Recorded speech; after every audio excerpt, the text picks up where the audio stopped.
very welcome to this seminar. Today we are going to introduce the pathway to dairy net zero. We're going to discuss that and also how to transform agri-systems into to help to achieve the SDG agenda.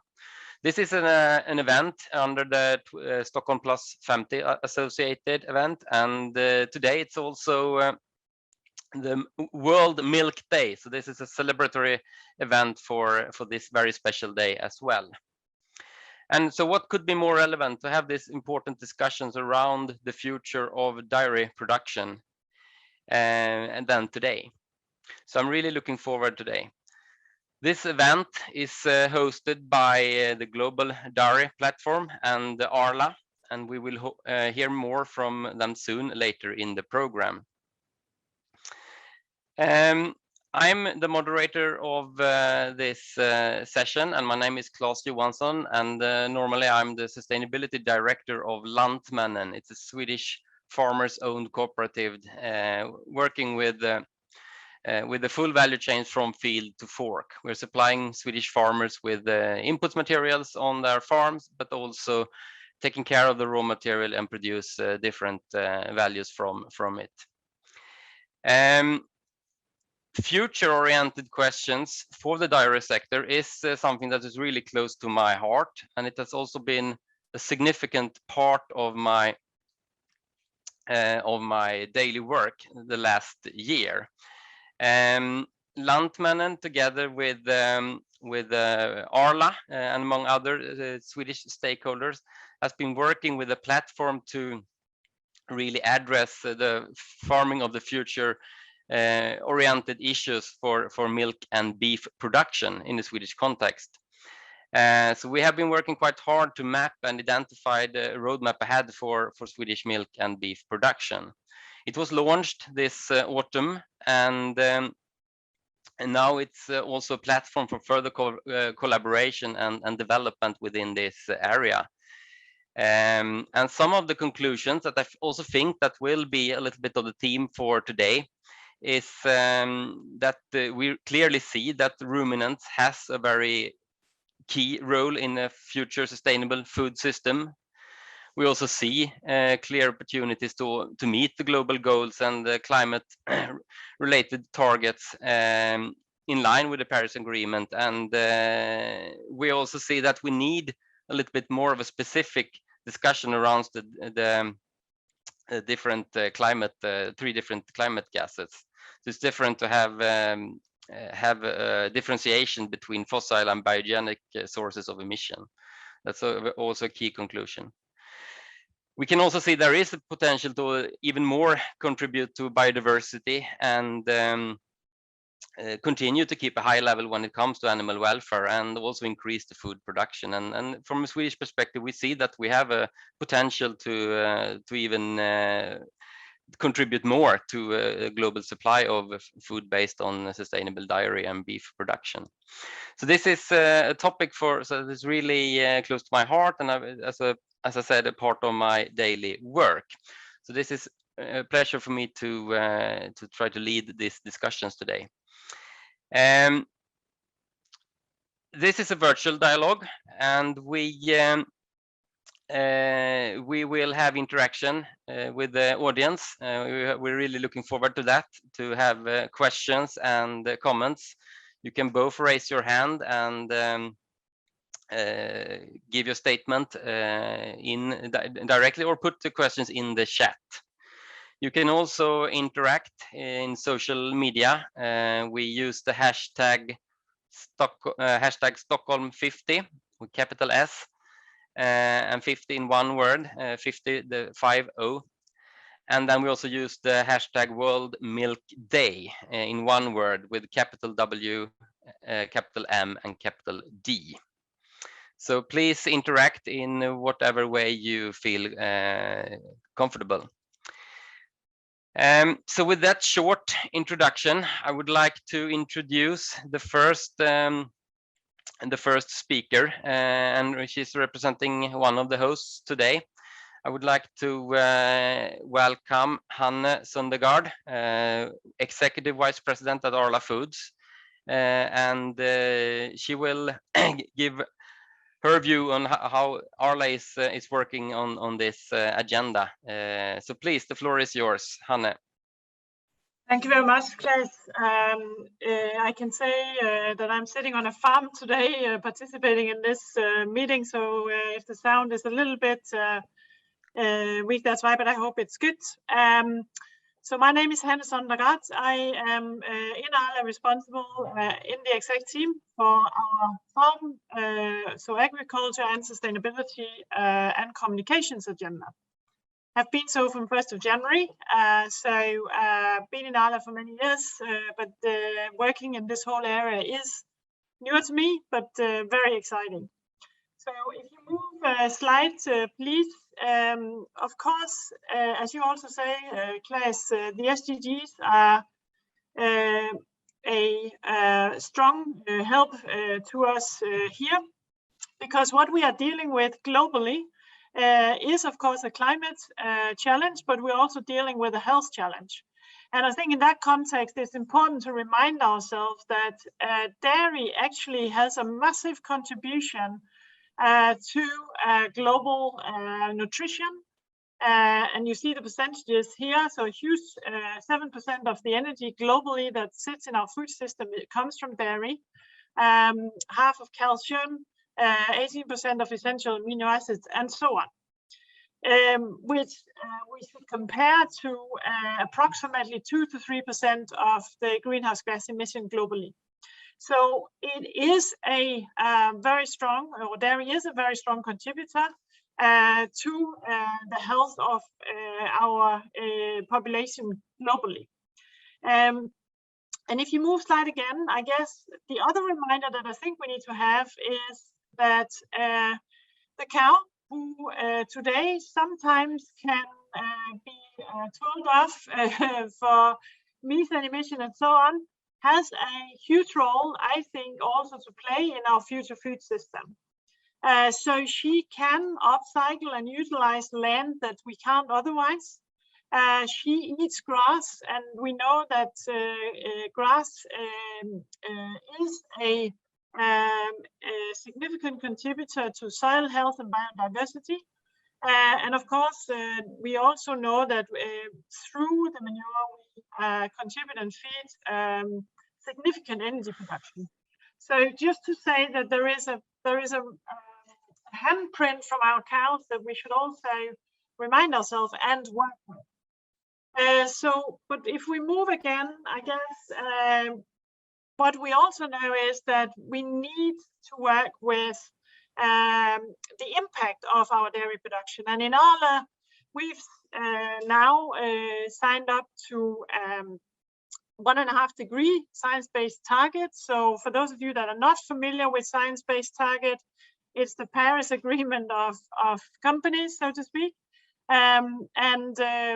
We started in 2019, and last year we increased our commitment to move it to what is called a 1.5 degree level, which means that we are committed to reducing everything that sits inside what we call scope 1 and 2 by 63%. So that's in our logistics and production. And then everything that sits on farm by 30%. So that is, yeah, as it says, on farm, but also everything else that's bought into Arla.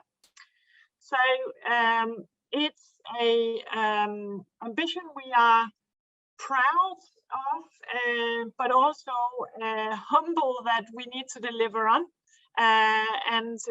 We have 8 years to get there. But of course, we have delivered quite a bit already.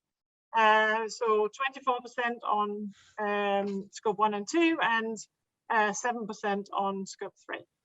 So if you move again, I guess when it then comes to delivering, it's clear that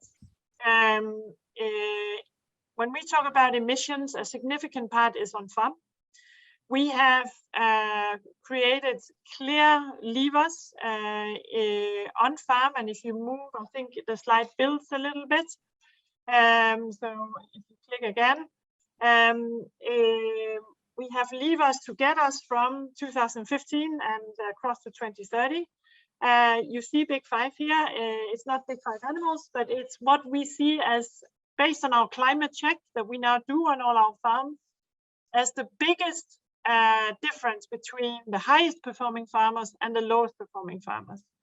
There are 5 areas, 5 efficiency areas, but when we work with them, can reduce our carbon footprint of 8%, so nearly a third of what we need, and improve farm profitability along the way. So that's an important area of focus for us. We're very data driven, so everything we do is based on data.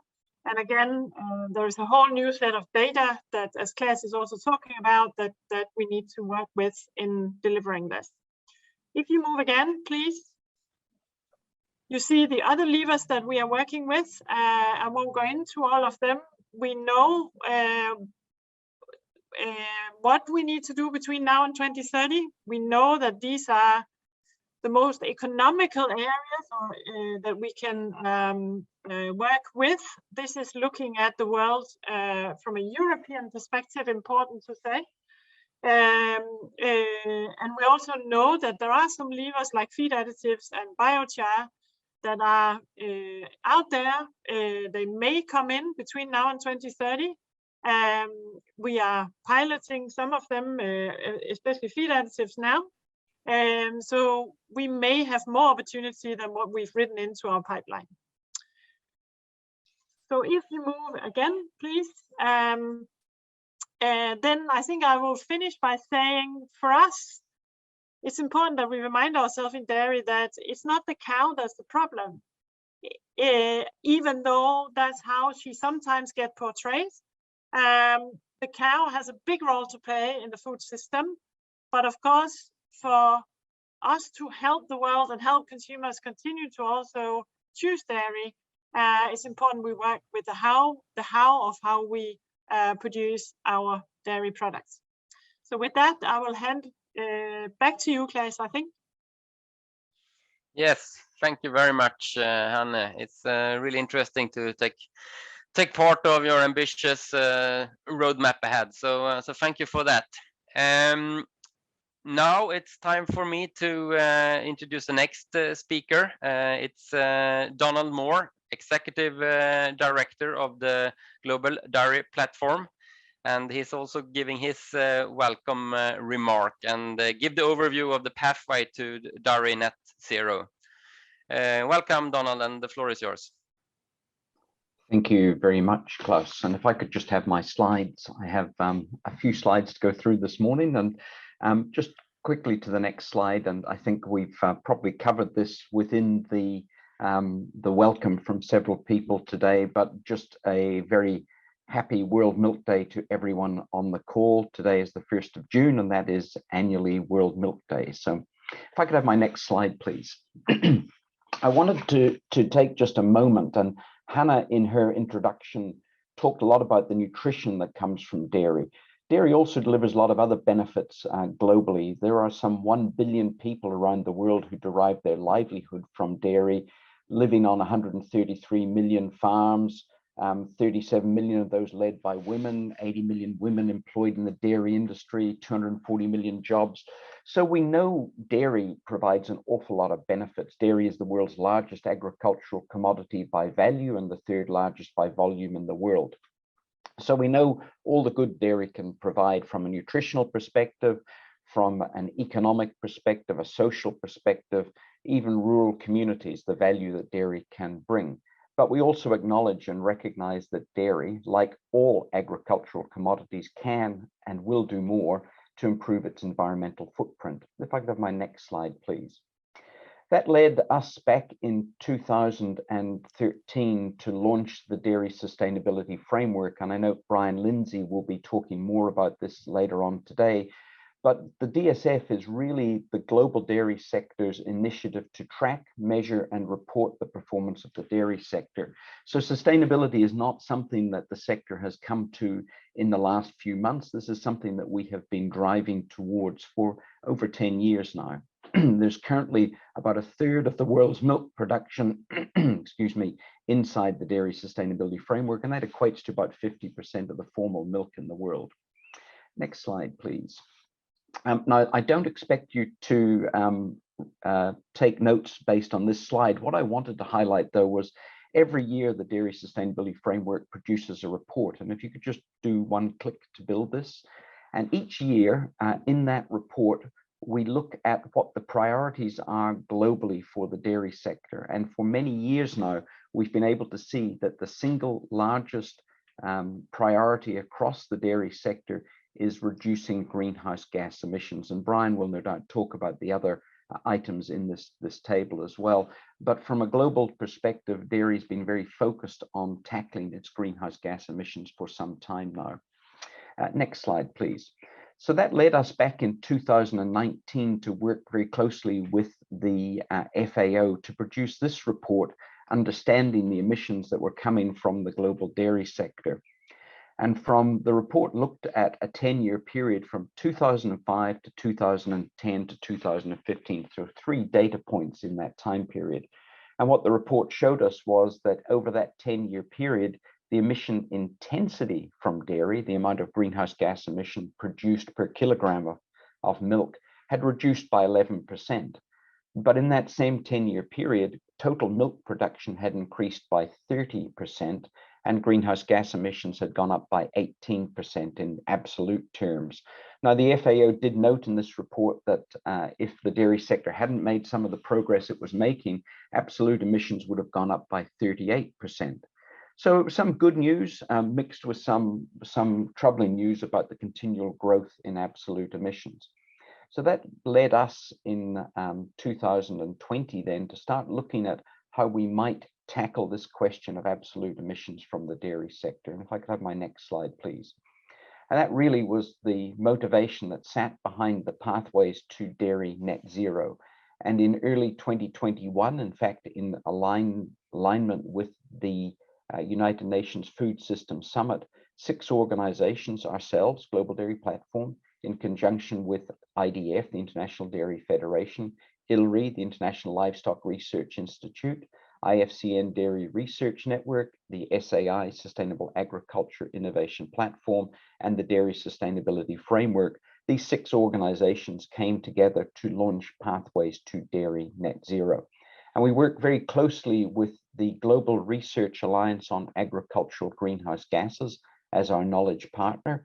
And more recently, we've also signed a partnership agreement with FAO, and we're working very closely with them in this initiative, Pathways to Dairy Net Zero. So we launched it during the UN Food System Summit, and then we held a major side event during COP26 in conjunction with the agricultural ministers from Uruguay, Costa Rica, and United States Secretary of Agriculture, as well as FAO's Director General and several others. And so that was really the launching point for Pathways to Dairy Net Zero. So COP26, we took the stage and we said we have a plan. By COP27, we want to be on the stage again, that's later this year, talking about the progress that we're making. And then by COP28, which is the following year, we want to talk about the results we're achieving. If I could have my next slide, please. So what is Pathways to Dairy Net Zero? Well, the objective of that is for us to really understand the actions that can be taken across the global dairy sector to tackle climate change. But it's a complex equation, and I think Hannah touched on this as well. We need to be careful that in addressing reductions in greenhouse gas emissions, we don't create problems in either food and nutritional security, we don't reduce livelihoods, economic growth, we've got to be protective of animal health and welfare, and also other natural climate and natural resource use issues. We've got to be careful that in reducing the emissions from methane, CO2, and nitrous oxide, that we don't create problems in either one or other of those gases, or indeed in other areas of climate, whether it's water, biodiversity, or land use change. And to do that, we're looking at developing a series of pathways for different dairy systems. And there's a lot of focus in this initiative around the concept of pathways, recognizing that not all dairy systems around the world are the same, and I'll come to that in a moment and explain a little bit more about it, but looking at how we will build different models for different systems and different topologies around the world. And then underlying all this, we really want to stimulate commitments and action. Now, Hannah's done a great job of explaining what Arla are doing, and Arla, along with many of the major dairy companies in the developing world, are already well down the path of sustainability and addressing the emissions that come from the dairy sector. One of the key objectives of this particular initiative is to also stimulate action in emerging dairy economies. And the FAO will tell us that some 80% of the greenhouse gas emissions from the dairy world are coming from emerging markets. So we've really got to focus on how do we help those emerging markets to start their journeys towards sustainability. If I could have my next slide, please. And the next one as well. Literally, these are just a list of the organizations that have already signed on. I note De Laval from Sweden's on the list. Arla's obviously on the list. Next slide, please. But you'll note that there is plenty of space still for you to add your names to this list as well. And to do that, it's very simple. You just go and join the Pathways to Dairy Net Zero initiative from the website. And I'll give you the link later on. I'll put it in the chat as well. Next slide, please. What I wanted to do now in the last couple of minutes I've got is really talk about where the research is right at the moment. And this table here is an analysis of every country in the world. Every dot on this slide is a country.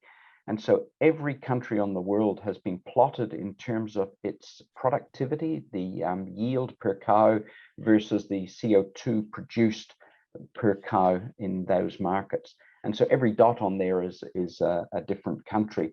And you'll note that from about 3,000 kgs of milk per year onwards, we're really in something of a flat line, but it's that 80% that sits pre the 3,000 that we're really focused on, helping those organizations, those countries to reduce their emissions, while also seeing what we can do to accelerate the more developed markets as well.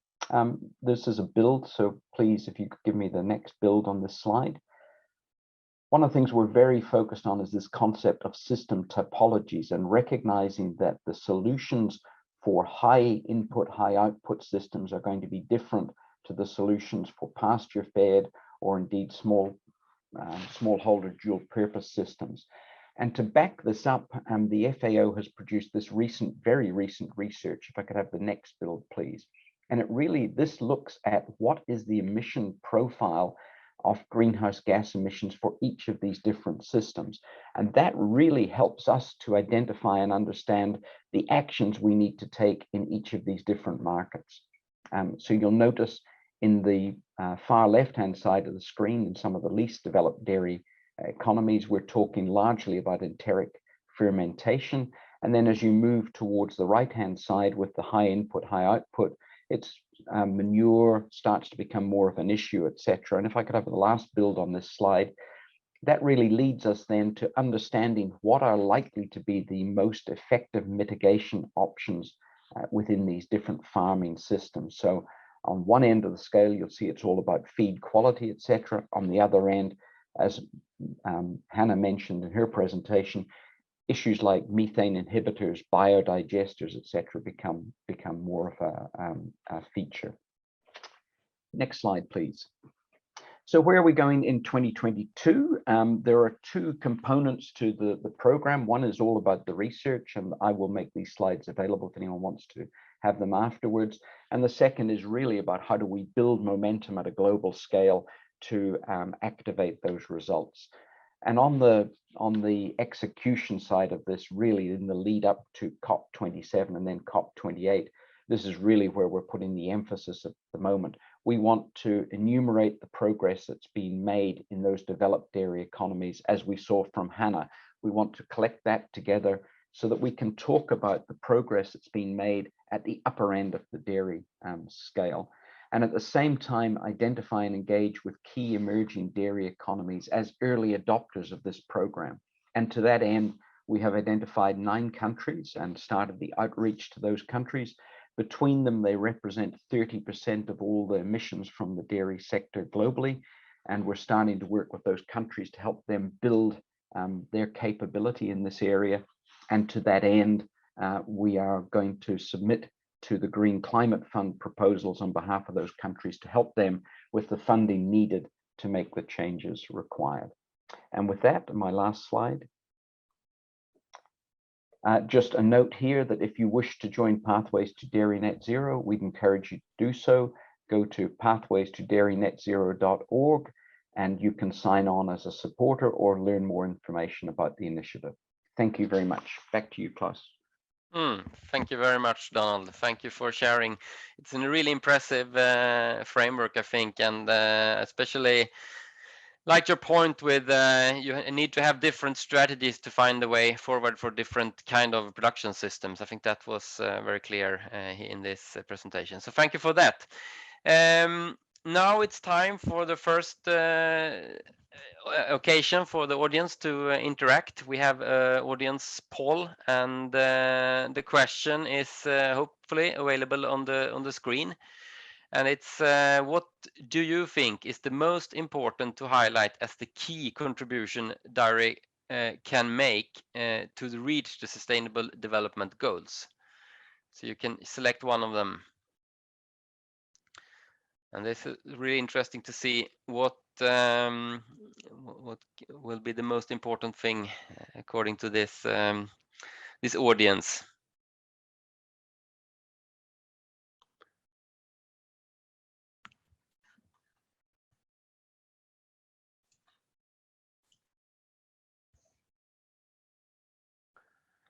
And we will see if we will have the results in a short while. Really looking forward to see. I think it's a quite tricky question because there was also an alternative, all of above, of course. So that's probably an attractive one. But maybe we can see the audience view of the most important contribution. Okay, yeah, as I maybe could have guessed, is that all of above is an attractive answer. Nutrition, of course. I mean, that's the main contribution to food supply to the people on the planet. So I mean that's one of the really key contributors. So thank you for sharing that. I think we have to move on in the program, and we will come back with more polls, and you can also address your questions in the chat. We will have a video and to meet the dairy leaders making climate action commitments earlier this year. So please start the video.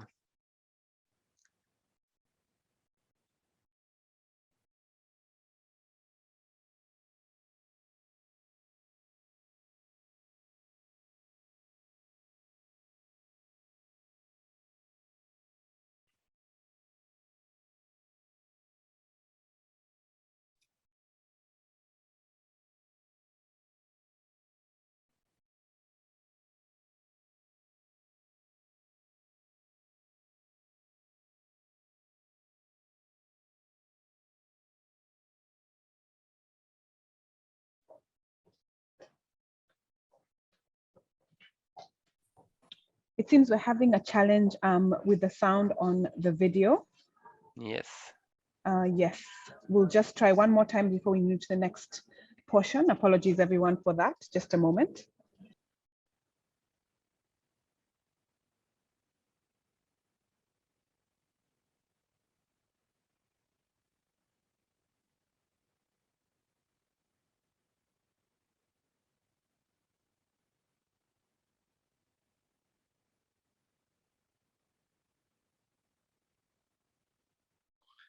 We'll see if we can come around the technical challenges.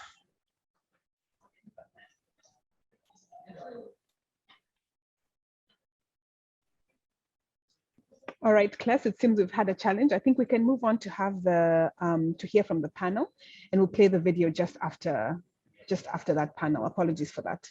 Yeah, Thank we you. will see. We'll give it a new try later on. Yes. Okay, thank you, Mumbi. Okay, then we move on in the program, and now it's time for the panel. Panel country that consists of different stakeholders from different part of the world and different part of the value chain. I will introduce them. For the first speaker that is going to give the opening remark, a couple of minutes, is Brian Lindsay. He is the director of the Dairy Sustainability Framework, and you have a few minutes. And please use the chat and opportunity to and prepare your questions for the panel. But first, welcome Brian Lindsay. The floor is yours. Thank you, Klaus, and thank you for the opportunity of working with you all today. And I'll try and build a bit on my warm-up acts of Donald Moore and Hannah Sondergaard, who've laid the pavement nicely for me to build on, tell you a bit more about the Dairy Sustainability Framework. Launched in 2013, it is about, as Donald said, monitoring and reporting the dairy sector's progress in their sustainability journey. The sector, as dairy, recognises we need to change. Like all agricultural production systems, we create emissions, we have impacts on biodiversity and wildlife and so forth. We know we've got to change, but the important thing is we're monitoring this, we're working together and looking to see how we can improve. So although we're monitoring and reporting, a lot of the effort goes into reporting to see where we need to change in the future. Where do we need to invest our efforts to get the greatest outcome as a sector going forward? The DSF covers 11 sustainability criteria, from the social, the economic, and the environmental. And if you look at the 11 criteria of the DSF, each one of them touches the Sustainable Development Goals in some way. Dairy sector has a great potential to influence the delivery of the Sustainable Development Goals, and we're, as you've already heard, we're totally focused on that. Launched in 2013, we're just moving into our 4th year of reporting. We use high-level indicator metrics to monitor and report the progress of the dairy sector. So we've got to be able to report from smallholder farmers in Pakistan to larger farmers in USA, for example. We've got to have indicator metrics that allow us to do that. And as Donald said, we're currently reporting in just over 30% of global milk production and the progress we're making. Membership is from all dairy regions of the world. It's regardless of size, location, the marketplace, or their stage of sustainability development. Some countries or some dairy industries are just starting.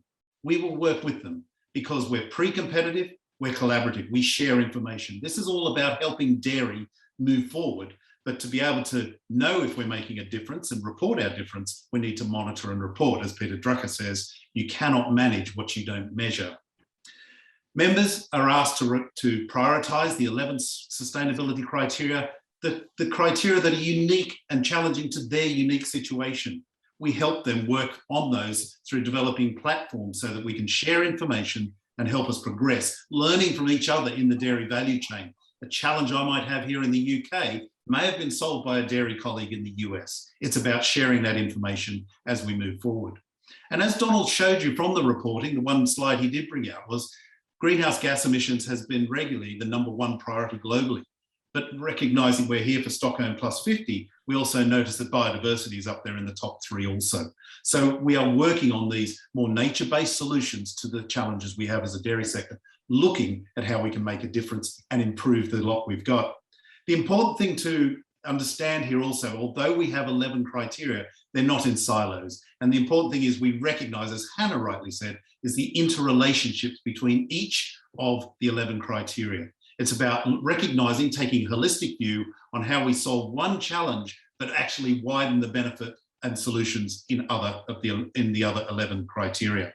That's why we're proud to be part of the Pathways to Dairy Net Zero process. We're going to have an important role there of providing the annual reporting of the progress of the dairy sector globally on our aspirations. Thank you, Klaus. Thank you very much. Thank you for sharing so much insights in a short while. Okay, it's now time for me to introduce the next speaker. It's Sigrid Agenäs. She's a professor on the Swedish University of Agriculture Science. Good to see you again, Sigrid. Last time we met was in a few weeks ago on a cold day, on the farm, and a cold day in May here in Sweden. And now it's time for you to share your view on what role can dairy play in the sustainable food system of the future. Yes, thank you, Please give your Klaus. introduction. Thank you, Claes, and thank you, the organizers, for giving me the chance to participate today.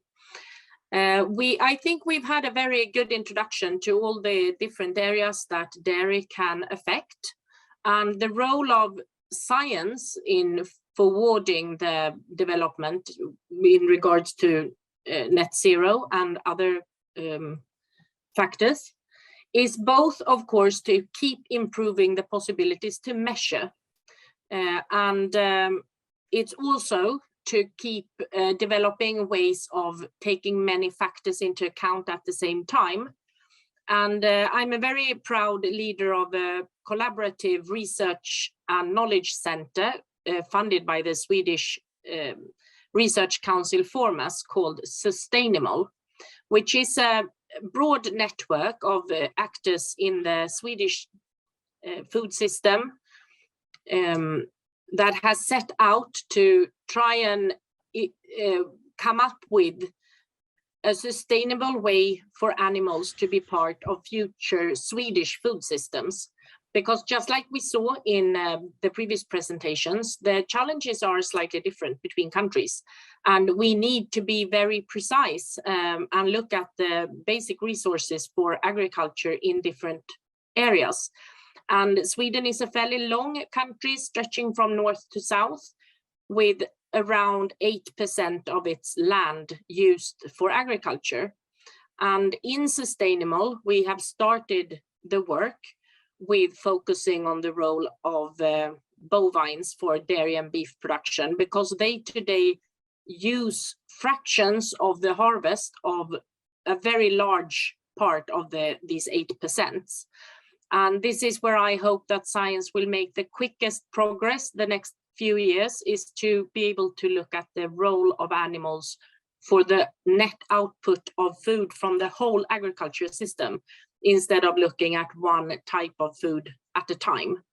Because on the farm, there is no such distinction. The farm is never only a dairy farm or only a cereal crop production farm.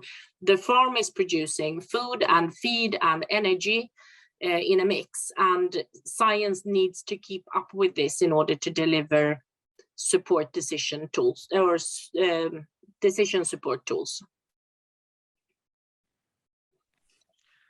Okay, thank you, Sigrid.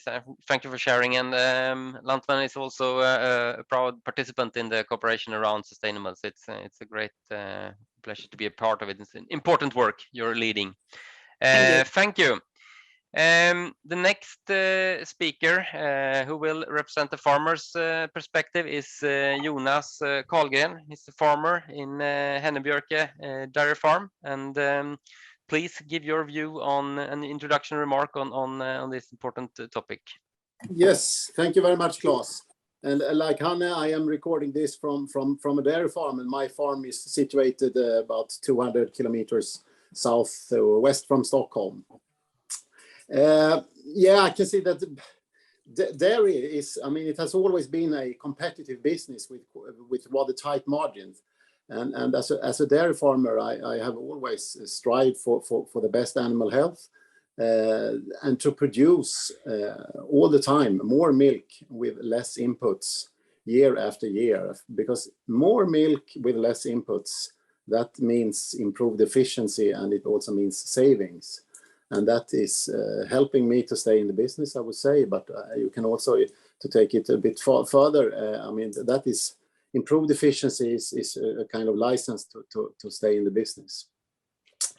And not until recent years, actually, I have realized that what we are doing when it comes to producing this feed stuff is that we have, I have realized that what we call efficiency, other called sustainability. And in this part of the world where I am living, we are switching between grass and different types of crops in the field. We have no monocultures, and we have very often cows and especially recruitment animals on natural pasture land. And that is what we always have been doing without paying any special attention to how this supports the ecosystem. But also this are being more and more highlighted by the general society, how this supports, for example, biodiversity and carbon sequestration and soil fertility. But this, what has happened the last years when dairy companies and decision makers puts more attention into this, it can also, as I see it, it can help us in our decision making, and to really gear up the work we do here with efficiency and sustainability, and to take it to the next level. And I think what has been described here by both Hanne and by Donald and the other speakers as well, is that we are off with a good start. I mean, it all starts with some facts on the table, and that's what we can see now, that by being transparent and by sharing the figures with each other, we can all learn.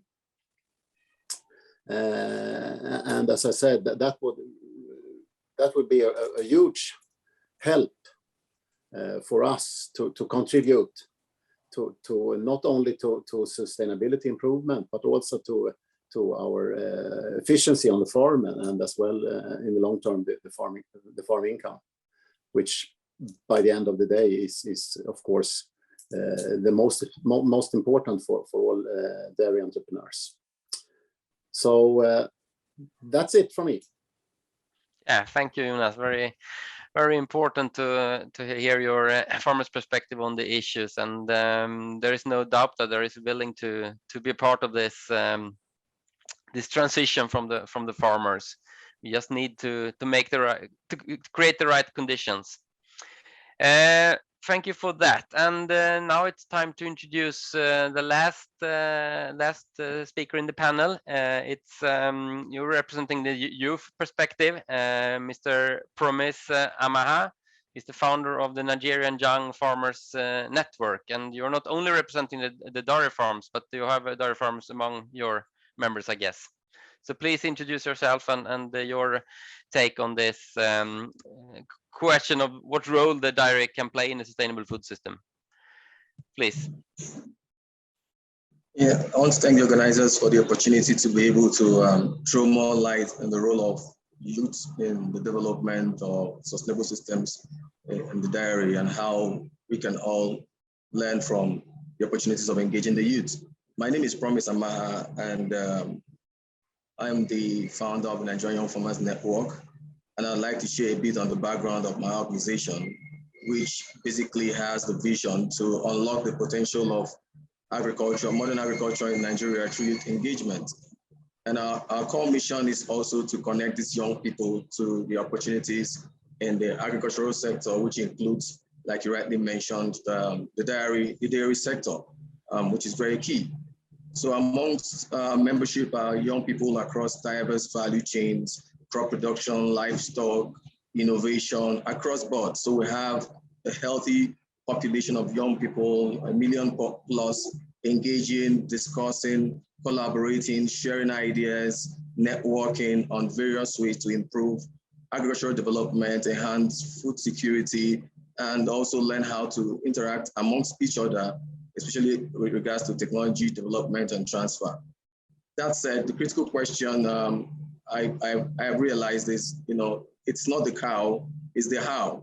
That lines got, very, very stuck on my mind. And I'd like to say very confidently that it's the youth and the young people that can show you how. The how that is missing is our responsibility, because basically across board, we are the people who are the custodians of not just the present, but the future around these issues. And it's very critical to engage more young people in this conversation. We drive innovation. We are key trailblazers in inventions, innovation, technology, countless areas where we can look at meeting the targets we have set up for ourselves in this conversation we're having. So it's very, very important to look at that angle and see how we can engage more young people. But to share a little bit from my experience working as the head of the Nigerian Farmers Network and my interaction with young people globally, we set out to identify what the gaps and inefficiencies around youth engagement in agriculture and developing most of these solutions and systems are. And we discovered basically that the knowledge gap was at the center of it all. Nigeria as a case study and a peculiar example I would like to cite used to have growing youth apathy to agriculture because the general impression of young people in agriculture, especially in developing countries, is that it's an invitation to poverty. It's unattractive. It's a dirty job, you know. So the branding around agriculture and around how it's communicated to young people has always been a major challenge in engaging young people. So we identified these challenges and we developed a strategy simply called the GEAR strategy. GEAR here means for the G, it's gather, for the E, it's equip, for the A, it's activate, and for the R, release. Our learning curve interacting with young people and doing a lot of baseline surveys around the 6 geopolitical zones in Nigeria and interacting with other young people across the globe made us come to the conclusion that the GEAR strategy is the perfect strategy to deploy around engaging young people and getting the best of young people in driving their own narrative and their own perspective around solving most global problems. So in saying this, I'd like to mention quickly 3 things that we found out. We found out that there was serious paucity of verifiable, measurable, and reliable data. At the center of all this conversation is the critical nature of data that we could reference and also discuss. And so, you know, we had that challenge in Nigeria, and we realized that to be able to generate verifiable data, we needed to engage young people, mobilize them, and interact with them across board to be able to generate this data. The next 2 very critical issues, as I try to round up my introduction, became the sustainability and succession planning. The heart of sustainability is succession planning. We might be young today, in the next 20, 30 years, we may not also be young again or refer to the youth. So what is the arrangement? What is the plan to provide strategic communication and a succession plan that will enable us deepen these conversations for the next generation youth, for the young people who are coming up, you know, really quick to be able to drive these conversations, right? So this is the 3 things that I think we discovered from Nigerian Farmers Network experience that helped to, you know, put together all other issues on board. Talking a little bit about our dairy sector in Nigeria, I know 90% of dairy in Nigeria is 90% of our total annual milk production is from cattle. And we have a peculiar situation where we don't have the luxury of modern technology, you know, ranches. We've had issues around farmer-herdsmen clashes as a result of the battle around survival of the cattle or the herds, and also, you know, coexisting with the crop production as case may be. So that's a major issue. I'd like to just give a few quick statistics about the Nigerian situation. Nigeria has the 5th largest cattle herd in Africa, following Ethiopia, Sudan, Chad, and Tanzania. These 5 million cattle are kept for meat, milk, savings, and drought. Of course, the cattle population is concentrated in the northern part of Nigeria, where we have a huge retinue of young people, mostly even under the age of 10, who their whole life is surrounded around, you know, raising livestock and rearing cattle. You know, this is why it's important, and I feel I congratulate the organizers of this program to put young people at the center of this conversation. If you want sustainability, then you have to deal with the young people. If you want succession planning around making sure that these targets are not overtaken by events, the young people have to be on the driving seat, considering that we have the innovation, we have the energy and the youthful energy to be able to drive and propel developments across dairy, across the country. So majorly across Africa, you know, and in Nigeria, basically, you know, young people are at the heart of dairy production, the whole value chain. We're doing just that, and we're ensuring that through technology transfer, through interactions, through conversations and learning from our counterparts over.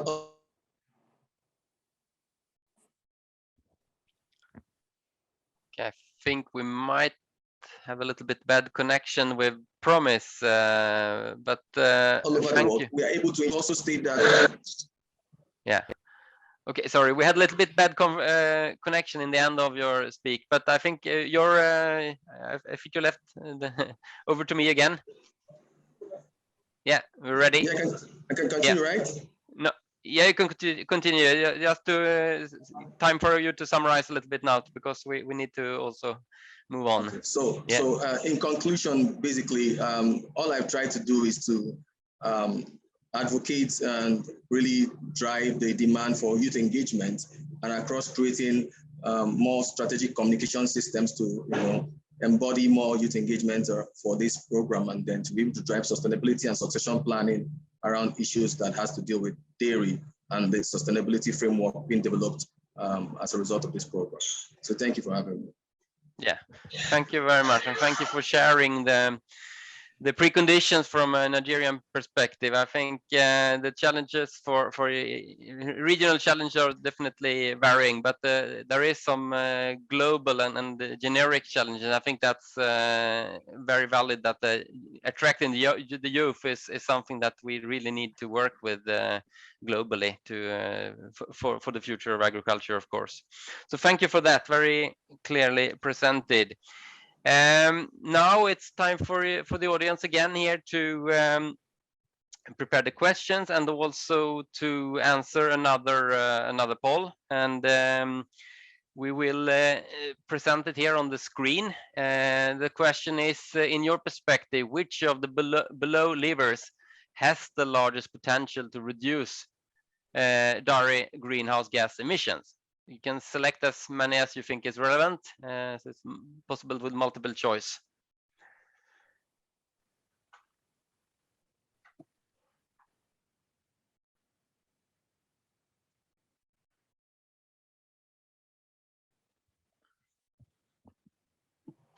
It will be interesting to see the results again, of course. Let's see what is the key drivers. We will give it a few more seconds before we present the results. And you have already answered the poll. You can also prepare your questions for the panel. Take the opportunity to ask your question to this distinguished panel with very experienced people. So please take the opportunity. We will see. Do we have the result? Do we have a result? It's almost like the Eurovision Song Contest. Yeah, it's okay. We will see. Feed efficiency seems to be one of the key drivers, and sustainable feed additives. So representing a feed company, I'm really happy to see that the interest for feed is huge. So that's great. And I think we all can agree on that.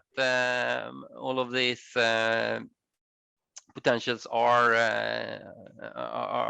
needs to be done all the way. We have also manure management, and biogas production is also, of course, a very important area, especially when you have a little bit larger scale production. It's of course also possible to produce energy. Great, thank you for that. And now I hope we will have some questions. Otherwise, I will ask some questions. We have, I think we have Gregory Miller. Please, if you like to open up your video, your camera, when you put your question, it will be great. Yes, thank you for that, Gregory. Yeah, good morning. Welcome to post your question. Thanks. A great session. Enjoyed all the presentations. They were very interesting. Thank you all. I guess I'd throw this out to Donald Moore at GDP and probably Brian at DSF in terms of why is it important to have FAO engaged, and what role is FAO playing in helping to move these efforts forward around the pathways to dairy net zero? Yeah, thank you. The role of FAO. Donald or Brian, do you want to start? Maybe I start, and then Brian, if you want to carry on. We've been working very closely with FAO for a number of years now within the global dairy platform and more broadly in the global dairy sector. Our colleagues at IDF also work very closely with FAO. In working with them, we've produced reports such as the one I showed earlier, Greg, about dairy cattle and greenhouse gas emissions. We've also produced reports in conjunction with FAO about the role that dairy plays in reducing poverty, the role that dairy plays in tackling hunger, and we've got one coming out in the next few months about dairy and gender and the role that dairy plays in gender equality. So, I mean, as a dairy sector, I guess we could go it alone. We could produce this sort of material ourselves, but it would lack the credibility that we believe FAO brings, and also the tools and the data sets that they're using. So FAO has got this model called GLEAM, which is for measuring and evaluating greenhouse gas emissions. And they're publishing data constantly using that GLEAM model. And one of the things that we're keen to do is working with them to help evolve that model so it becomes more accurate, and that the data going into it is also more accurate. And so, you know, working closely with them, we think it's a good partnership where we benefit from the knowledge that we gain from the tools that they've got. We also benefit from their commitment to some of the work that we're doing. And they benefit from our access to, you know, the private sector, which they struggle at times to engage with. So we provide that engagement for them, and also the data that sits within our organizations. So that's my sort of initial comments. Brian, what do you think? Yes, I think that, thanks, Donald. And I think the data one is the big one for us. Often the FAO data is quite out of date. And so we're exploring with them how we can take industry data. Hannah talked about the 365 data collection model and how we could get industry data into the FAO calculation so it's more current. So what monitoring, reporting and verification does it need to go through so it's acceptable for them to be able to do their independent studies as well. So that's one of the things we're doing. So as Donald rightly says, it's a two-way process. And another piece of work we've done with the Global Research Alliance and FAO and the World Bank and IFAD is we've looked at how we can incorporate cattle health and the reduction in greenhouse gas emissions through improved cattle health into your nationally determined contributions, a country's annual reporting into the Paris Agreement. The FAO have done a study for us and have now written a protocol on how that can happen. So instead of cattle being seen as the cause through methane emissions, or greenhouse gas emissions, for example, we're now able to incorporate cattle as a reduction in greenhouse gas emissions through being able to monitor the improved productivity and performance as a result of improved health. So it is a symbiotic relationship, and that the relationship we have is very good, challenging each other at the same time as well. Thank you, Donald and Brian. Data is truly important, both on global FAO level, but also down to on farm level. I think we really need to be data-driven and fact-based when we plan our actions ahead. Now we see we have two more questions. We have Shirley Taravalli. Please, the floor is yours, and the camera is on. Thank you. You can maybe introduce yourself and your question. Thank you, Klaus, and thanks everyone very much for this seminar. I just wanted to build on the last comment and question and responses. I'm chair of the Global Agenda for Sustainable Livestock, which is hosted by FAO. And so another connection there has also been a role in consultation and broadening consultation, if you like, beyond private sector to include this range of different systems that you saw in that lovely graphic that Donald has as well. And we've, as a multi-stakeholder platform, the Global Agenda has really tried to facilitate that and to make sure that we do incorporate into the dairy net zero pathways the different aspects of dairy around the world, given its multiple roles in different parts of the world. So I just wanted to add that comment too. Thanks. Yeah, thank you for that, Shirley. And we have another hand raised. It's Ami Amamudu. Please present yourself and the question. Hi, I'm Amy. Thank you very much for organizing this conversation. I feel it is very timely, the topic around sustainability. I do not work in the dairy sector, but I work with a company, Wayfair, that is very much interested in all matters about sustainability. And I'm also interested in this topic because I believe this is a combined effort towards making all of the global changes that we need to make the climate a better place for the future generation. And somehow my question is kind of related to this. So it's more about the address, the opening address. I like very much the part where the speaker mentioned that the pathways that you're exploring through research has to do with curbing greenhouse emission, but at the same time, trying to see that it does not cause a domino effect, where all of the other sectors of the economy suffer a loss or they are at risk. So my question regarding this is, do you plan to share the results from these data, from this research with other sectors of the economy? Or is it only going to be limited to just the dairy sector? Yeah, is that the question for maybe Donald or Brian again? Donald? Probably directed to me. Great question, yeah. Amy. And one of the things that we recognize is that as a dairy sector, we're probably something of a trailblazer in this area, trying to pull together the global sector to address what is a global challenge. This is not something that we can address in a single country. We have to tackle the climate question from dairy at a global level.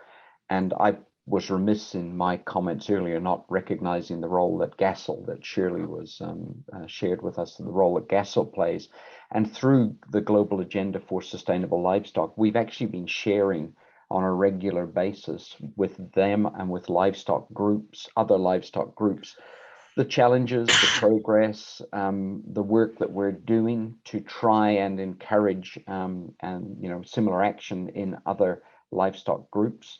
We, as I mentioned, we work very, very closely with the Global Agenda for Sustainable Livestock and also with the Global Research Alliance. Now, GRA is a group of 65 countries that have come together to share the research that's going on in agricultural systems more generally, not just in dairy.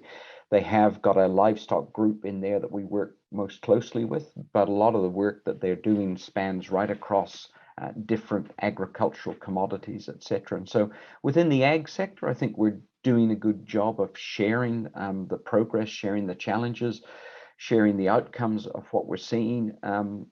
We are working also with some of the companies that are more at the consumer end of the equation, but there's still more we can do, and recognize that this is not something that dairy alone can solve. We've got to work with all other actors to make this happen as well. So good question, Amy. Thank you. Yeah, thank you for that. Is there anyone else in the panel who wants to comment? Or I can't see any hands now for the moment, so I have a Brian maybe wants to comment. Sorry.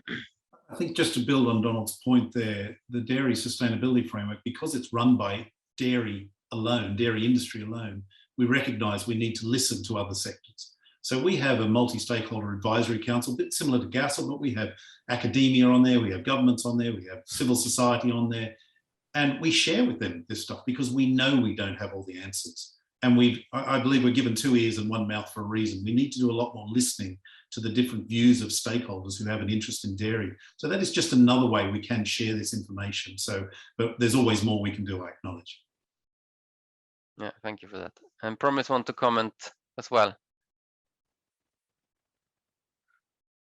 Yeah, I just want to sort of also re-emphasize the need for proper formal and informal education around these issues, because the critical pathway to dairy net zero without young people being fully informed, fully carried along, would not be a sustainable pathway. And this is very, very critical. The approach around communication, sharing information, engaging young people globally in this conversation for the pathway to the dairy net zero is very important. And I don't see much of that conversation in the responses, in the conversations we've had so far, and even the other speakers have not seen much of what the plan is, what's the roadmap for integrating young people fully and having them lead the path of this dairy net zero, because we're looking at sustainability, we're looking at succession planning.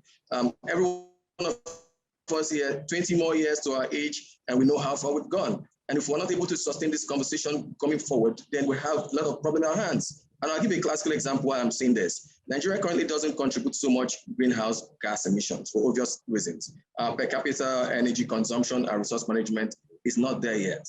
But don't just think it's over, because we have a rapidly growing population. Our population bulge is critical to also creating much more chaos around these conversations. And we're talking about sustainability.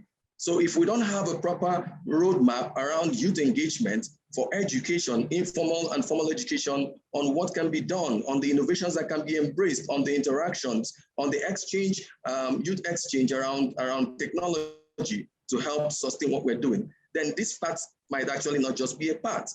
It might just be an end in itself. So I'd like to just, in a way, encourage more of these conversations around succession planning and sustainability for the pathways to dairy net zero, and it's very, very important. Yeah, thank you, Promise.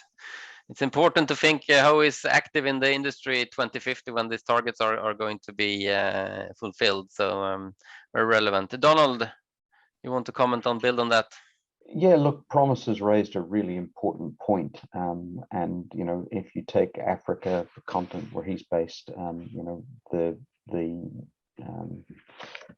what's the term I'm looking for? The demographics are very different to those of us who live in sort of some of the more developed dairy nations.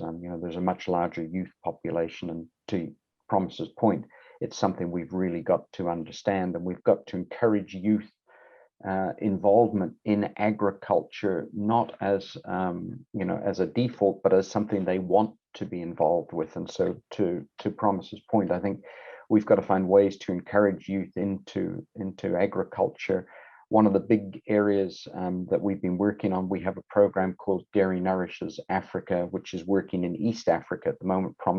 Sorry, not in West Africa, but in Tanzania in particular, we've just completed a series of pilots there with outreach to farmers in particular. And what we've noticed there is that the major benefit that we're delivering there is through extension services, so through outreach to farmers, and many of those are younger farmers. They're not older people. So, but that education, that training, that knowledge, we've seen in a 9-month period, we've seen a 57% increase in farmer income, a 50% increase in yield, 7% reduction in milk loss and waste by just some providing basic knowledge exchange through extension services. And you're right, Promise, we've got to find a way to make that more the norm rather than an exception. So, and Pathways to Dairy Net Zero is linked into that as well. And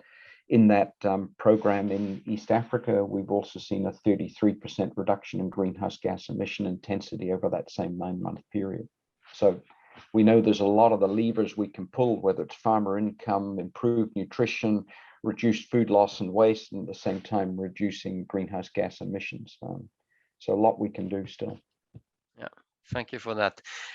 Time is actually running up. I think we should maybe have time for just a short comment from each of you in the panel. We have been discussing today is that we must have the data in place, and we must have a pathways, the innovation pathways forward to address all these challenges.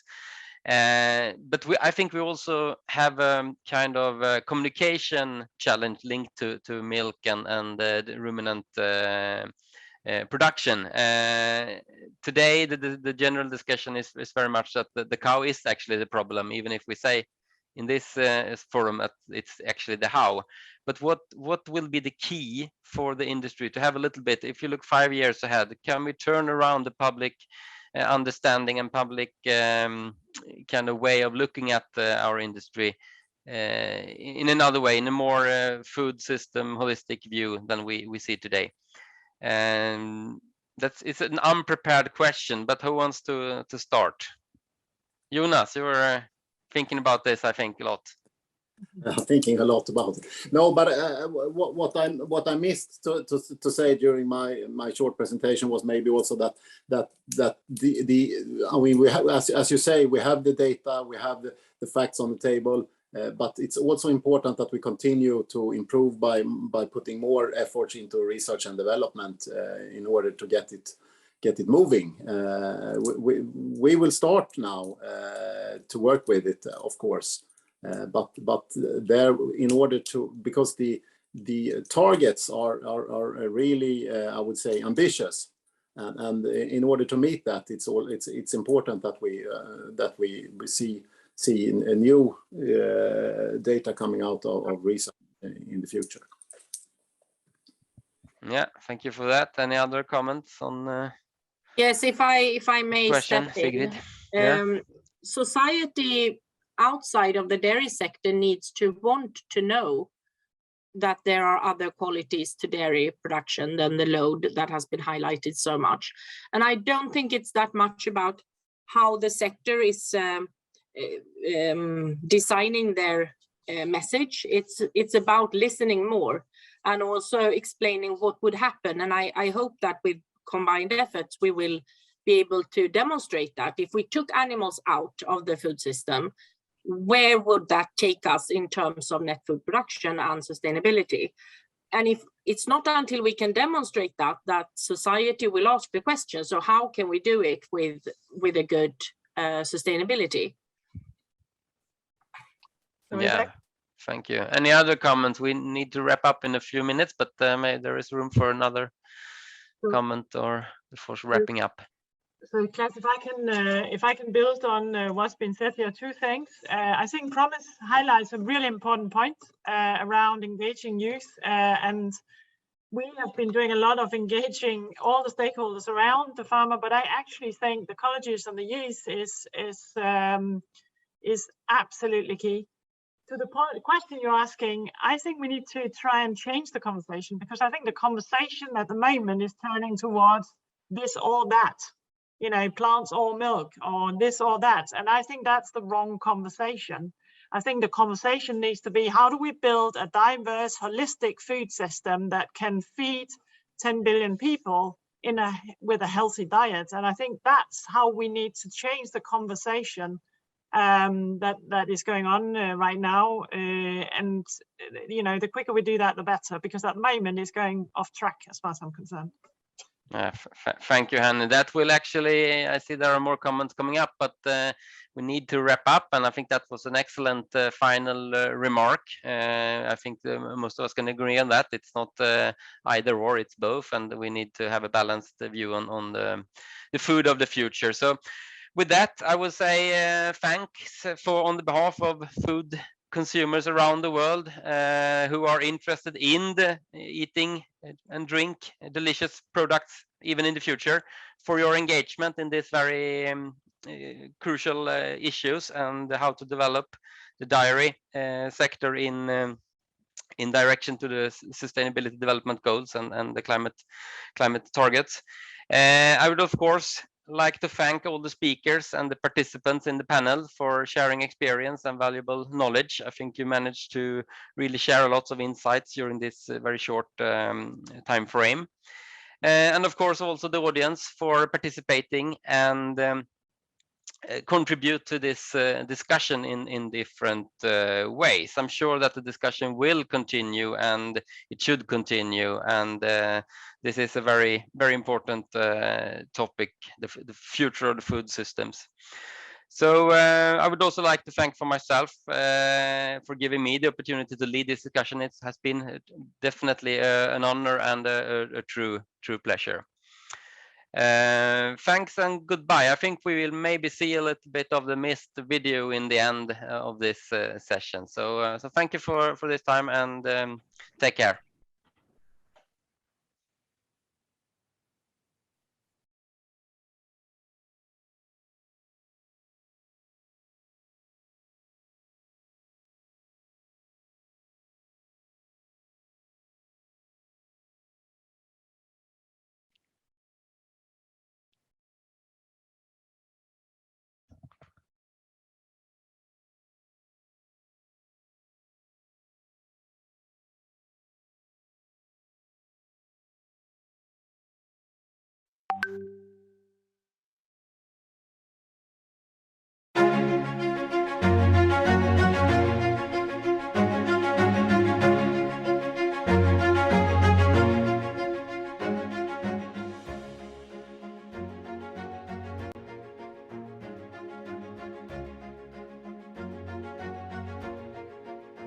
To feed a growing population, it's clear we need to do more with less. To scale production at the same time, minimize our impacts on natural resources. Dairy is an extremely important part of the food chain. Brings a lot of natural ingredients, a lot of natural nutrition, whether it's calcium, whether it's protein, or whether it's fat that human beings need. Dairy also creates and supports livelihoods and helps in eradication of poverty and helps in economic empowerment of people in the rural areas, and especially for women. At the present, the carbon emissions of livestock industry accounts for nearly 15% of the total global emissions. In livestock industry, 61% of emissions come from cattle raising. Reducing greenhouse gas emissions in the upstream will not only stimulating the sustainable development of the industry, but will also make a huge contribution to the improvement of the environment. The latest IPCC report clearly shows that climate is at a tipping point, and that tipping point is getting closer. And it goes beyond saying that all industries need to get into action mode. As the adverse effects of climate change are increasingly being felt across nations, strong actions on a consistent basis are required to reduce the contribution of our dairy sector to climate change. As we continue to wrestle with threats to our global food supply, we have got to acknowledge the tensions that continue to influence the reality of every day. Tensions like addressing short-term challenges to keep food moving to market while meeting these long-term demands for resilience and regeneration, balancing the struggles of those who produce food with the demands of those who consume it. We're talking about natural and biological processes, and it takes time to change them. We can't just shift to a different technology. It is actually animal and biological processes that gently over time needs to be developed into a more sustainable solution, and that goes for cattle and as well. In Friesland Campina, we've always taken the whole sustainability challenge in an integral manner. And that means for us that we focus on 3 dimensions primarily. The first one is about reduction of greenhouse gases, CO2 reductions. The second one is all about improving on biodiversity. And the third dimension is to make sure that animal welfare is at the highest possible norms. Because we believe that it's not one issue we're trying to solve, but that things are actually hanging together.